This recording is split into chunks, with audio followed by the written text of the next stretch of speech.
Hey guys, you're watching Shasta's Teen Journal, and I'm your host, Shasta Garcia. And on today's episode, I'll be interviewing two guys named Terry and Shane, and we'll be talking about everything that they do because they're a part of a group called Radical Reality.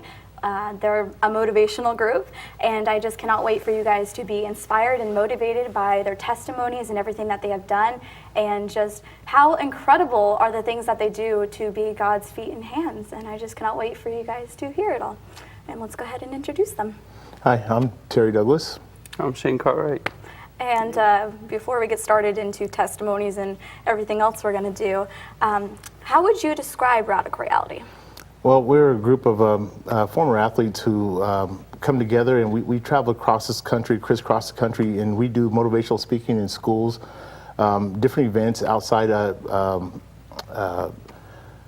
regular events. We go into schools and we do a assembly on motivation, performance, appearance, and importance, and just talk to the young people about making good choices. Our whole assembly is based on making good choices. We have a saying that your choices of today are your realities of tomorrow. Mm-hmm. Amen to that. And what exactly do you think Radical Reality is standing for? Well, really, we just want to give the kids all the information. There's a lot of information going out that these kids are bombarded with every day, from TV, from music, to movies, and they see this reality, which is really not a reality, but it's all pretend, and a lot of these kids see this and think this is real.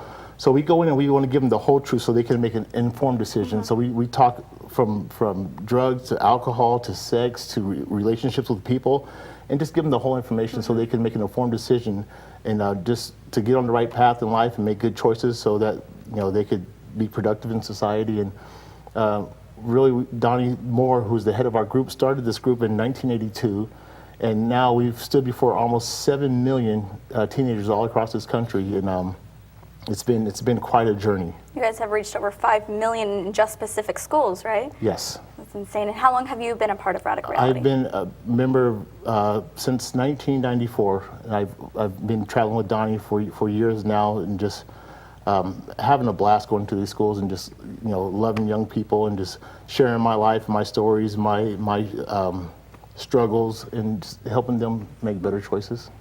And Shane, how long have you been a part of Radical Reality? 2 years, about, yeah.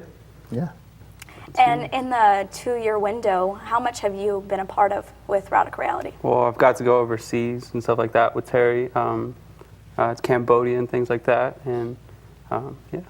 Briefly go over kind of what's your job when you are a part of Radical Reality. Like, what things do you cover? What things do you do?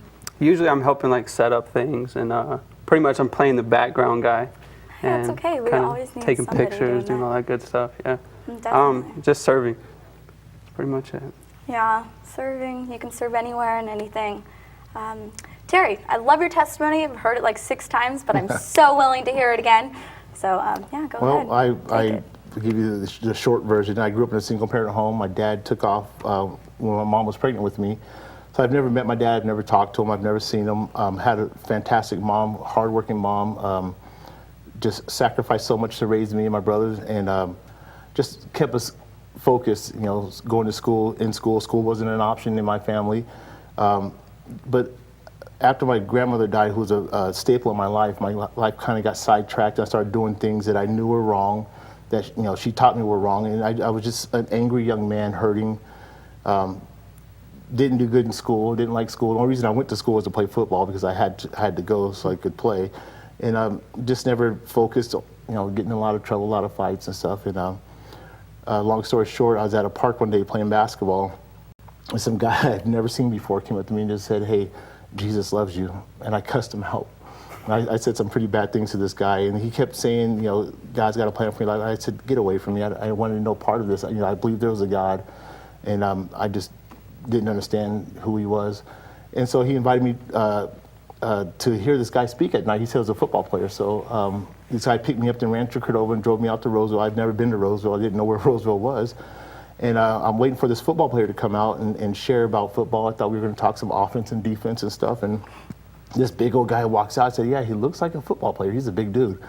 And there's something different because I walked into this building. It ended up being a church. I had no idea we were going to hear this guy who was a football player, by the way. And he talked about football for about 15 seconds, and that was about it. And then he went into this church service. I'd never really been to church in my life, and he began to share about this stuff, and I started thinking really hard about what he said. And I remember that night so clear, August 4th, 1994, and it was just, that night my life was forever changed, and I just started making different decisions from that point on. And then I got a call later on from that guy to come meet with him, and matter of fact, it was Donnie Moore, the head of our group.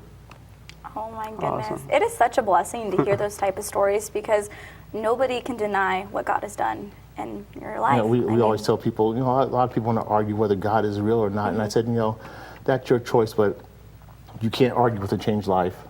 I said, you know, you're 20 years too late to tell me he's not real. So, you know, go find somebody else to tell, because. But it's never too late to give your life to God, though. So. And Shane, I really have never heard your testimony. I kind of hear a little bit about it. So. I'll give you a short one. Okay. So when my parents divorced when I was 8.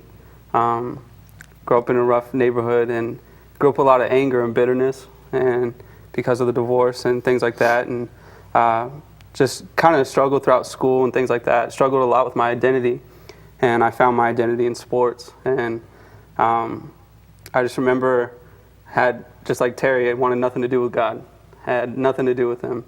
And I remember going throughout sports and stuff like that, and going to the parties after, and I was the man, you know what I mean? That's what I felt like.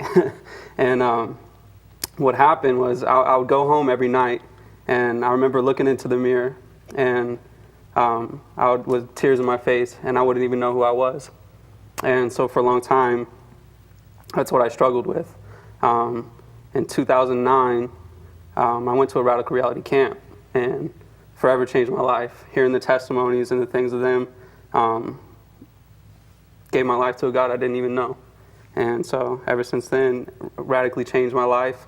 And here, 3 years later, after I gave my life to God, Terry pulls me up and starts being my mentor. So it was awesome. That's incredible. Honestly, this show means so much to me, you guys, because in 2012 is when I gave my life completely to God at Radical Reality Donnie Moore Camp. Wow. And so this show totally just, it's up here. It's like a It's on that Radical level. Reality It really is. And I love hearing how much you guys have done with Radical Reality in your guys' testimonies and everything, because it touches me, because I know that my testimony it started there too. And so Radical Reality has just changed so many lives and has touched so many people, and that's exactly why we're doing this show at the moment, because I want everybody to know just how incredible everything You know what's that's crazy happened. is, in a million years, if I was a young man, you told me I would crisscross this country and other countries, helping people and helping to change people's lives and serve people, I would have said you're crazy. If someone would have told me I'd been doing what I'm doing today, I would have thought they were nuts. But it's crazy when you find out you were created for something, that you have destiny and purpose in your life. It completely changes everything. That camp that you guys were talking about, I remember when I started straightening out my life, when I went to that night meeting with Donnie in Roseville in 94, a short time later they put me on a bus to send me to that same camp. I had never been to the camp before. I'm a grown man, I'm in school playing football, and I'm on a bus now with 75 kids going to a camp that I've never heard of, and I'm just thinking, what did I get myself into? And I remember getting to this camp, and it was just so different because it was just out in the middle of nowhere in Chico. And I remember one night Donnie was sharing, and I remember going up front to where Donnie was, where the stage was, and I remember sitting there thinking, you know, what am I doing with my life? And where am I going? I've got nothing going for me. And I said, God, I don't even know if you're real. But God, if you're real, I'll give you my life. And that day, I remember just everything just changed, and that's where God really called me into ministry, and I was able to forgive my father for running out on us, and from that moment on, it was just, my life just began to go a different direction. I ended up leaving football and going to Bible college, and then all kinds of other stuff happened, and now today, just getting to go to Mexico with you and serving at the orphanage and the different villages around Mexico, and going to camp and meeting with Shane. It's been such a fantastic journey. Dang, there's lots of reality that just comes. Yeah. Just, it opens up your eyes to everything. Actually, I loved how you said that, you gave forgiveness to somebody, because I actually got jumped in 7th grade, and that was something I really struggled with, was being bullied and things like that. And when I went to that camp, actually, the girls that jumped me were actually there at that camp on the same floor as me, and I knew Wow. God had something huge in store. And actually, she was up at the altar crying one night on forgiveness, and I went up to her and I just started praying over her, and she got up and saw that it was me, and we just totally, Wow. Damn. yeah. Wow. So Don't cry, Terry. I'm trying not to cry now. That's amazing. yeah, definitely, it changed my life completely. I mean, my family knows God now, and I cannot thank God enough for sending me on that way to that camp. Shane, what makes you love doing what you do with Radical Reality? Man, everything, because I see kids who are just like me and things like that. It breaks my heart. But to know that I could give something back because I once stood in their shoes, you know what I mean? And I don't know much, but I'm still learning from Terry. He's teaching me a lot, you know what I mean? And in ways that I can't explain, but it's awesome to see the change when I go to the camps now, and now I'm like a counselor and stuff like that, and I'm just pouring into the kids' lives that were just like me, have no idea why we're even there, and speaking life and purpose and destiny into them, and it's awesome. See, that's so motivational and inspirational, because you know what you want to do, and you love doing what you do, and you have to love what you do. Oh, yeah. And what makes you love what you do? Well, just knowing that my life has a purpose, and I tell people all the time that I don't want to be the guy to get into my older years and then look back with regret, knowing that I could have done more and that I should have done more, and I could have reached more people. And sometimes what we do is a sacrifice. A lot of times, it's sacrifice with financially, you sacrifice at work, you sacrifice with your family, because they're a big part of it too, and we're gone a lot. But knowing that you've made a difference in somebody's life, and then years later having a person come back to you and say, you know what, you were my counselor 10 years ago in camp, and because of that, I'm now doing this and this and this, and I just want to say thank you for helping me and reaching me, and you hear it all the time, and it's amazing. So really, that's my paycheck. That's when I get a student come back years later and say, you know what, because of you, I've made it. I've learned to do this and this, and you look back and say, is it all worth it? And you're saying, yeah, absolutely it is. So I just love it. It's not work. It's like I don't have to go. I get to go. There's a big difference. It makes me so joyful to just see the passion in your guys' eyes, though. To kind of make it a little bit more upbeat now, I want you to break something. Because something he's known for is feats of strength, so I might as well show you what he's got, right? One of the things we do when we travel and we do school assemblies, we use feats of strength just to get the kids' attentions. We break bricks, we rip phone books, bend bars at the start of the show, and just kind of an icebreaker, get the kids fired up, and then we go into our message, and so it's a pretty cool thing. So the kids say, those bricks are fake, or that bar is not real, and I have two elbow surgeries to prove that they are real, and so so that's what we do. So I'll get some things ready for you. Oh, by the way, don't try this at home. Yeah, little disclaimer. Don't try this at home. We've actually had some people try that. Donnie is the chaplain for the Oakland A's, and I am the chaplain for the Sacramento River Cats. And we had one of the baseball players try to tear a phone book, and he blew out his shoulder. He blew out his shoulder, and Sports Illustrated did a big article on it because he was a big league pitcher. And Sports Illustrated did an article, and so our name of our group is Radical Reality. So they entitled the article "Radical Stupidity," and so it was pretty cool. Oh my so gosh. I have a couple different things with me. I have We should do the pan. the pan. So it's. I know. So where am I doing this at? Right here. Sure. So one thing we do is frying pan. We just kind of roll it up and see what happens. So hopefully this goes well. Nothing breaks but the pan. You guys ready? I'm so ready. You're so close to me. It's, right. it's like You guys 3D ready? right here. Here we go. Let's go, Terry. Woo! Heck yeah. Oh, that's perfect. Look at that, guys. Look at that. Oh, my goodness. Okay. Okay. All right. Let's just. So how much money do you go through breaking all these pans? You know, what's funny is we go into these stores and we buy pans and they're like, well, you were just here the other day buying a pan. What happened? I said, well, I just can't cook it, and I burnt it. So we get these pans and we do that's that. one of the many things that he can do. Yeah. So we'll do the back to back. The other thing is a license plate. So we take these license plates and it's kind of hard sometimes, depending on what state you get. Texas, don't mess with Texas because they use the big steel. So wait, so which state are you just using? California? California. So whoever's plate this was, thank you. I apologize. I feel like we should be rooting them on. Terry. Yeah, usually it's Come on, you gotta do it with me. assemblies. Okay, 1, 2, 3. Terry.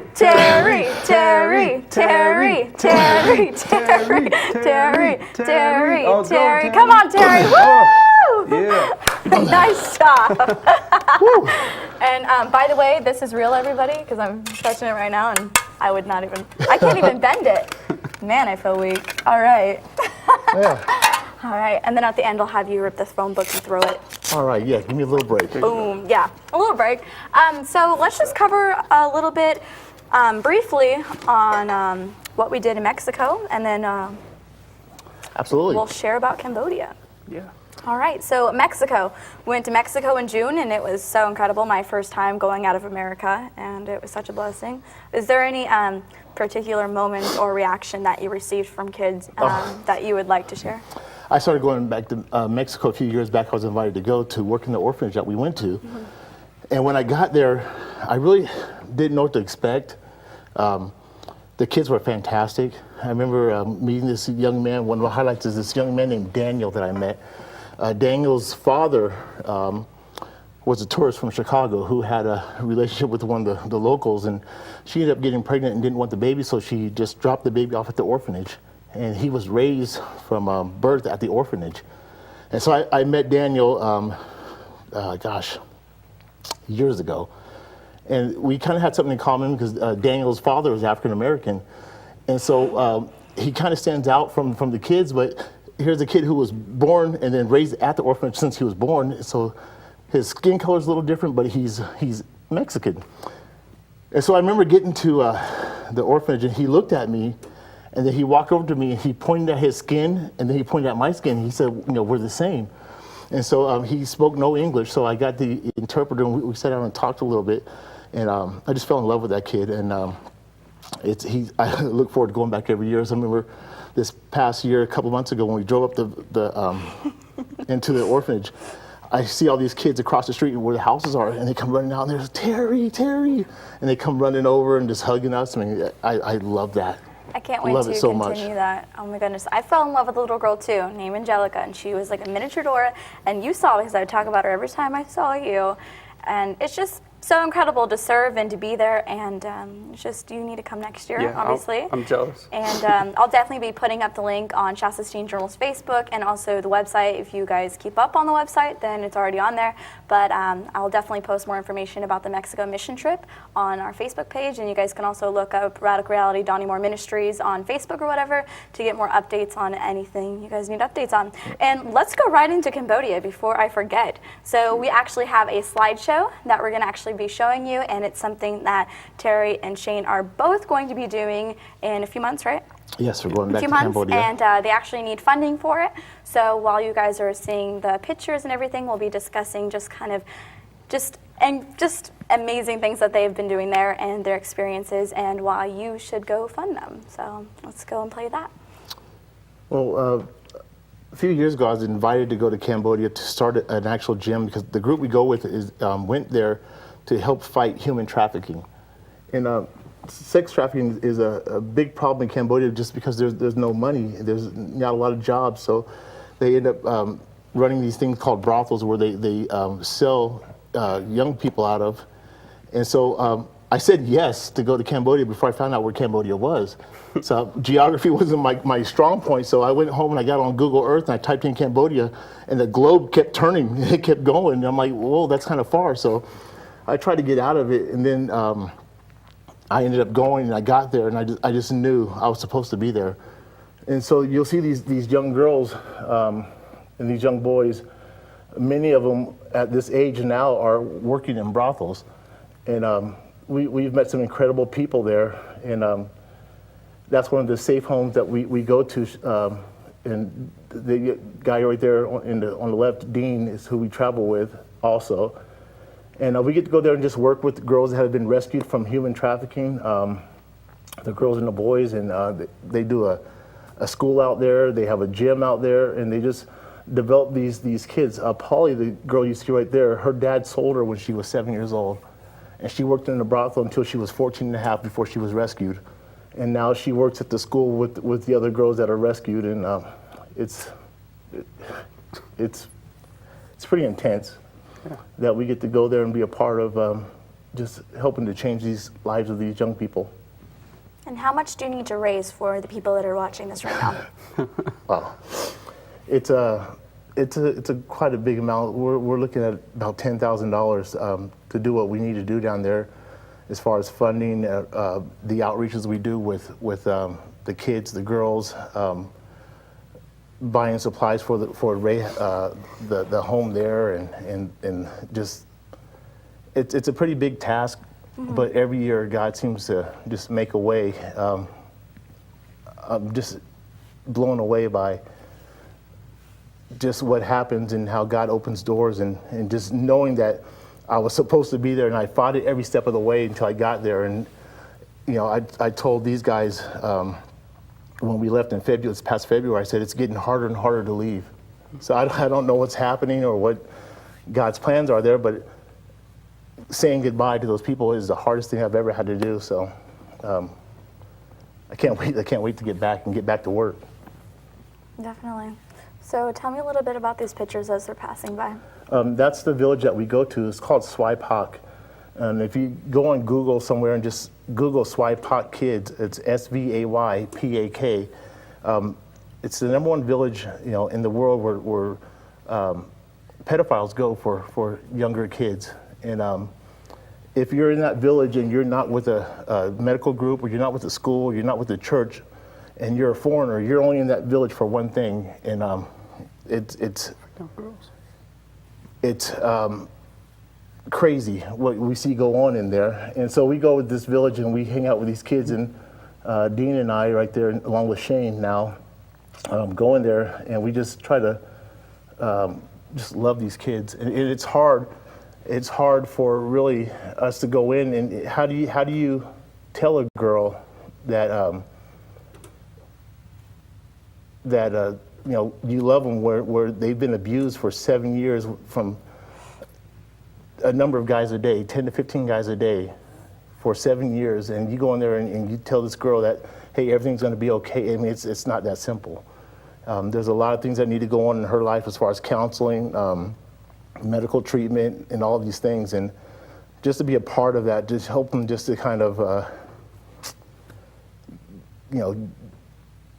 get back into life and love again and trust again. It's crazy.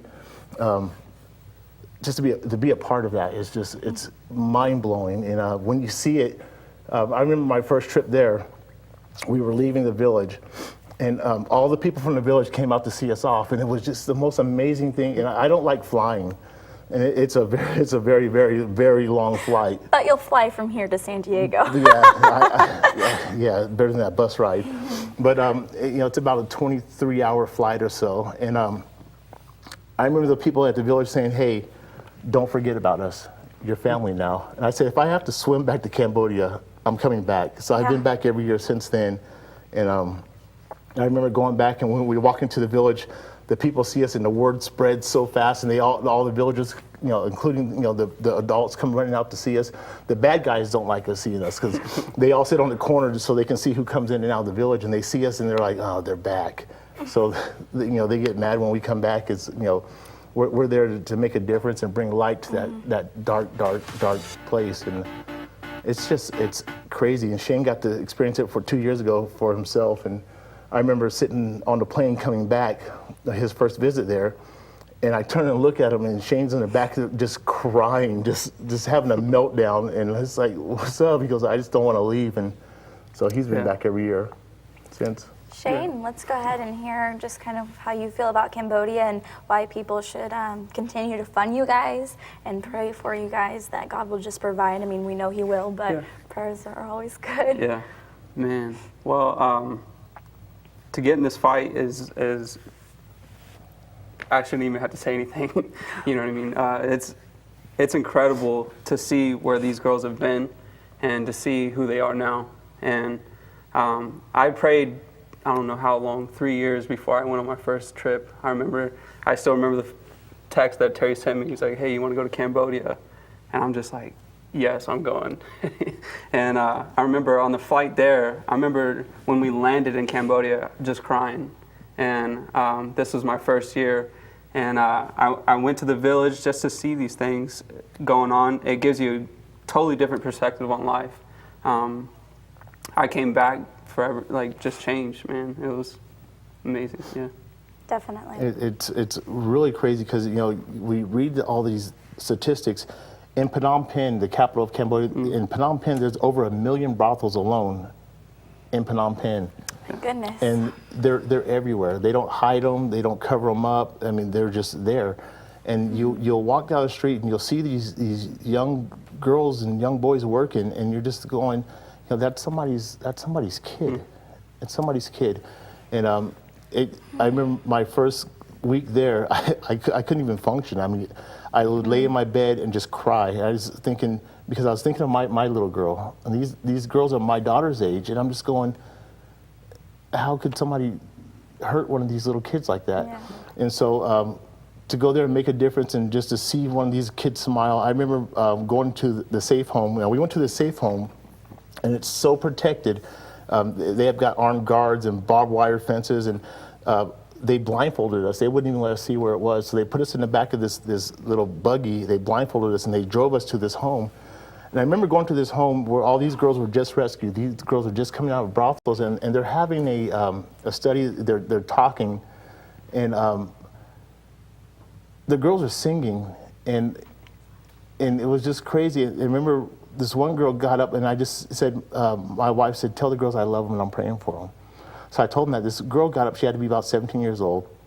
She got up, she came over to me, and she hugged me, and she just started crying. And she started saying something. I asked her to interpret what she said. And she said, it's finally nice to hug a man who doesn't want anything from me. Man. And I from that moment on, I just said, okay, I know I'm supposed to be here. Yeah, you're a big teddy bear. Yeah, we only I'm have over like crying. 2 minutes left. How fast could you break a bar? Oh, Bend pretty a bar? fast. Not break, I mean, obviously. I can bend this bar. So where are we bending this thing? Where should we bend it? Wherever you film most, we have 50 seconds left. So come on, Okay. let's bend it and then break your phone. We'll bend it real Sorry quick. to give you less Go, time. Terry. Oh, you can't even see the bar. Terry, Oh no. Terry. Oh, Woo, go Terry! Woo! Yeah! This is awesome. High five, man. Okay, fall break over the your phone head. book, throw it at the camera. book. No, not that actually, literally, but. Here we go. one, Phone two. book. You Here can we do it go. in 3 seconds. 1, 2, 3. Woo! Thank you, Terry, so much for being on the show. Thank you guys for watching Shasta's Teen Journal. It has been such a blessing to be able to hear all of their testimonies and just what they have been doing for God. And I hope you enjoyed them breaking a bunch of stuff, because speech of strength is honestly the best part. No, I'm just kidding. No, just what God has done in their life and what they're doing for other people's life is honestly the best. But if you guys want any more information, go on Shasta's Teen Journal or our website and go fund them, because we had the link and everything. So yeah. Anyways, bye guys.